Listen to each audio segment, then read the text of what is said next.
Welcome to Tone. How's everybody doing today? This is Antonio Moore coming to you from Tone Talks. I wanted to have a brief discussion about something that I've seen in the media recently with everybody from Elizabeth Warren to Bernie Sanders pushing class-based initiatives. While those are good for the general population, for American descendants of slavery, ADOS, largely what needs to happen is reparations and a black agenda for those things to actually take impact. So part of the problem that we have right now is that everybody doesn't understand what America is doing in regards to wealth and the impact of being black in America and being an American descendant of slavery has on black families across this country. One of the problems that we've had in American history is that nobody taught it correctly. Nobody explained why birthright citizenship derives its full root out of the American slave, and how now, as a result, it helps a lot of groups with class-based initiatives in terms of just coming here and getting full access to those rights if you're born here. But it really hinders and hurts black people in terms of, without reparations and the black agenda, class-based initiatives largely fall short because they help others at the expense of black people. And I'm going to explain why. We got to start off questioning why everyone from Donald Trump to Bernie Sanders is giving a say on black reparations. I mean, I understand that they're politicians, but when I say a say on a personal level, when I look at this thing, I can't help but start off understanding that Donald Trump's father got here in 1900. You know, at turn of the century, his father's parents are migrating in from Germany. My family been here since 1600, late 1600s. I don't understand how you cannot be part of American history in regard to slavery and have so much say on whether we get repaired and reparations. I wouldn't do that in any other land. I wouldn't do it in Germany. I wouldn't do it in Israel. We see the same thing going on with Bernie Sanders. Bernie Sanders' parents, as I understand it, got here in the 30s. I don't see how you get the right to tell African Americans, American descendants of slavery, whose families were cheated largely of wealth that would make them fully American, that they don't get cash payments. You don't have that right. And I want to explain to black folks today, to white folks as well, that you don't get to tell us whether we want reparations. You don't get to tell us whether we get a black agenda. Fundamentally, what has happened is over the last 50 years in particular, black American politics have taken the position as though we already were made whole, and we were not. In addition, what we see is that we've never had the kind of economic push that we're seeing from ADOS, largely possibly in American history. The closest we saw is after slavery, the demands for 40 acres and a mule, but it largely was localized because there was no internet and there was no black population base as educated as we are today. But we here now, and we demanding our due. I'm saying to you that ADOS, American Descendants of Slavery, is not here to deal with xenophobic agendas or whether Trump is racist at the border. What we're here to deal with is whether a black agenda is on the table, and we're demanding that because it's what's due to us. I fundamentally look at this thing and I look at it through data. We look at wealth calcification and we see that the bottom 90% has the same amount of wealth as we see that the bottom 90% has the same amount of wealth as the top 0.1%. We have not seen that since the Depression. We have not seen that since the Depression. What happens in that moment, and I need particularly black folks to understand this, middle class Americans should know this as well, but particularly black folks, because our race is largely in the bottom half of the bottom 90. You guys are talking about 5-year plans and retirement and all kind of college plans. What happens in this kind of moment when wealth calcifies, when the bottom 90 largely is wealthless, is you don't get stability. You live a survival level of life. The way that shows up is that you don't get asset accumulation. All of the things that you're talking about are under a presumption of a different America. An America where you are in the top 10 to 15% of America, and I'll talk about it in a second, you're just not.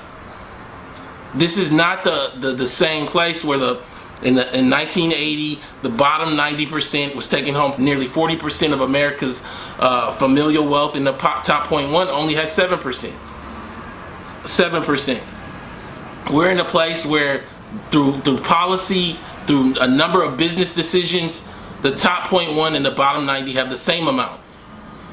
The way that shows up for black folks is that you don't get to have stability. Individually, you guys are dealing with this thing by just talking about 5-year plans without looking at the reality of the environment around your 5-year plan. Now, I don't want to talk about it today.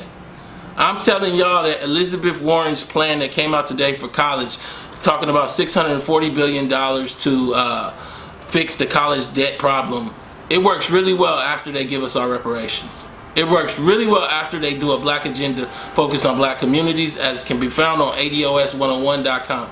So the Elizabeth Warren plan essentially works well for those people that went to college. You know, it helps me somewhat, hopefully.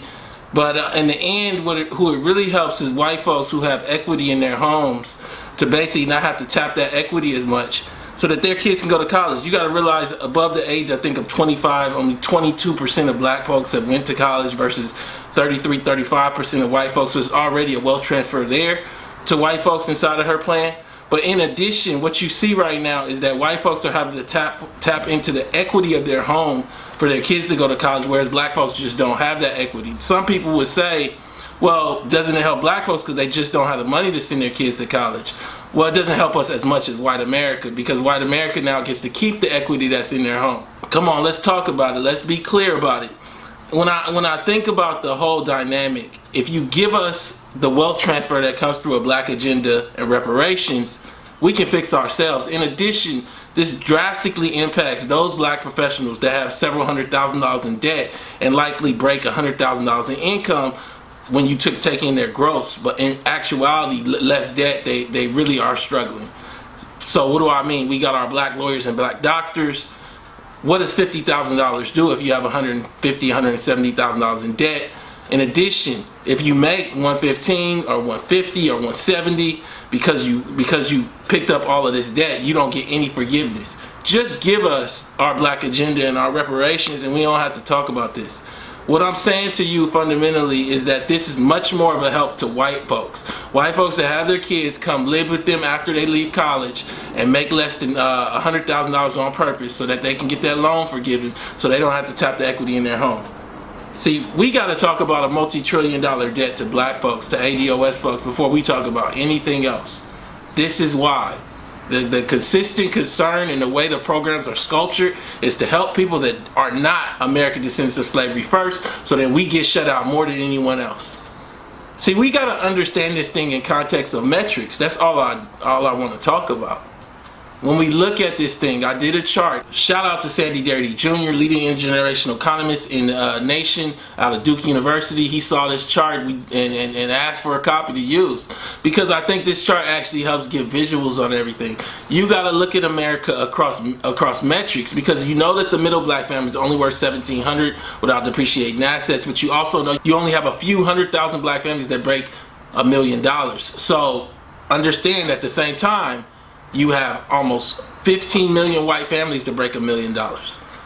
What you have to understand as a result is that certain dreams goes with certain status in America, certain wealth levels that put you in a certain percentile of America. So when we look at America, we can't help but look at it across the metrics of ultra elite, elite, good, and average. Ultra elite is above $6 million for my metric. What you see is that almost 1.5 million white families break this metric. $6 million. We come down to $1.2 million, almost 13 to 15 million white families break this amount. When we come down to good, $500,000, you see 20 million black white families break this amount. We come down to, which is the middle of white America, $110,000 in net worth. You see that essentially almost half, or 42 million white homes of the 83 million, 84 million break this amount. One of the reasons I wanted to come with a short video is to reiterate and show you guys that when you start putting black families inside of this national metric of wealth, you get a clear visual that black folks largely are wealthless across this country, bar few. Across this nation, depending on how you count a family, there's about 20 million black families. When you're talking about wealth data, what you want to see at least 5% of a group inside of any given category to say that they have just a few. 5% is 1 million families. Across these different strata, we don't have 1 million black families in America in any of these categories. In the ultra elite group, we might have a few thousand black families. Few thousand. Understand, I said 1.5 million white families are in the ultra elite group. In the elite group, We have 340,000 black families. That's it, above $1.2 million. Largely boomers with middle-aged children. Working age, we largely have none. I don't care how much they show you the little basketball players on TV.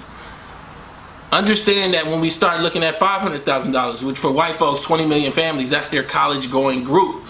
You only have, because we know only 5% of black families have more than $350,000, 3% or so, almost entirely boomers with, again, middle-aged children. Even when you come down to $100,000, we know that at the $100,000 metric, there might be 20 to 25% of black people above that amount. That's it, 20 to 25% of black families. Understand that the few working age black families that are in that group, which is between the ages of 53, 54, and 26, 25, are largely boomer hooked. There's no independent wealth. So the black families that even have just the average amount of wealth are getting it through their boomer parents. Tied up, living at home with the boomer parents, saving enough for the house. This is what happens when wealth calcifies. This is what happens when you have slavery, a group that was chattel slaves in the country, shut them out of wealth and then try to give wealth to everybody. This is what you have when you deal with giving policy to the rich and not to the poor, and you created a group that was enslaved, so they've been locked into poverty the entire time they've been here in America.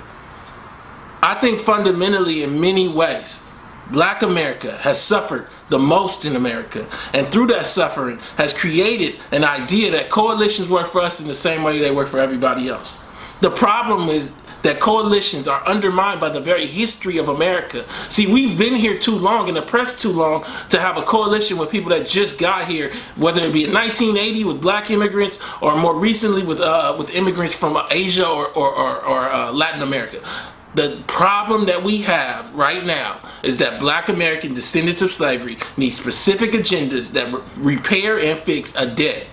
See, reparations is called reparations because it's about repairing the debt. There's a whole debate that went on between famed economists Dark Hamilton and Sandy Darity about whether we look at the mean or the median. See, the mean white person, the average white family, is worth $1 million. $1 million.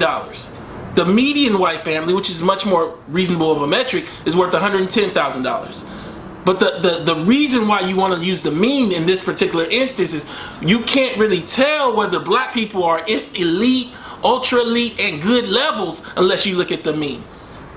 You need to have black people have a new mean, for a new average for those 20 million families where they also have an average wealth level of $1 million. That would mean that black people now have people in production classes making oranges and oil, doing media, where we own the channels and also the cable lines.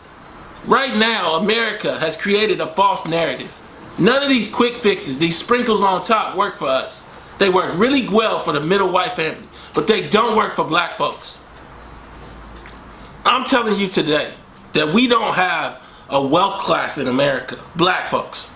I'm telling you today that everyone who gets on the internet and says, well, that's just your ancestors, tell them to get their inheritance back. Because that's nothing more than their ancestors. I see a fundamental problem in how America has resolved this issue of race, and no one else suffers or lives it like us, like black folks, like American descendants of slavery. I just wanted to come to you today and tell y'all and give you a narrative on the reality of wealth in America and tell y'all that truth like no one else can. This is Tone Talks. I wanted to come to you real briefly. Go to tonetalks.org to subscribe and donate. Share this video. Let's get the discussion going, because we can't allow things to be shifted and moved around where we get left out yet again. Thank you. Tone Talks presents the reality behind the racial wealth gap. In America, we understand race as a literal foot race, where whites just got a lead based on effort, when in actuality, due to several hundred years of slavery and 100 years of Jim Crow, black people were more like the shoes whites wore down to run forward economically. The recent data from the Federal Reserve Survey of Consumer Finances tells a story that even though the media shows us young black millionaires like Steph Curry and LeBron James, without the family car, the middle black family is worth just over $4,000 while the middle white family is worth over $140,000 using the same accounting. In fact, according to the Federal Reserve data, the middle or 50th percentile black family is equivalent in wealth to the 20th percentile white family. In terms of wealth, black middle is the equivalent of white poor. The upper echelon of wealth tells us much the same story, showing that white America makes up nearly all of our nation's top 1%, with only 380,000 black families having a net worth more than even a single $1 million. All while, according to the new data, 15% of white families are worth more than $1 million, and over 1 million white American families are worth more than $10 million. The racial wealth difference isn't just a gap, it's a seismic hole that's only growing and needs policy immediately to fix it. Subscribe to learn more at tonetalks.org.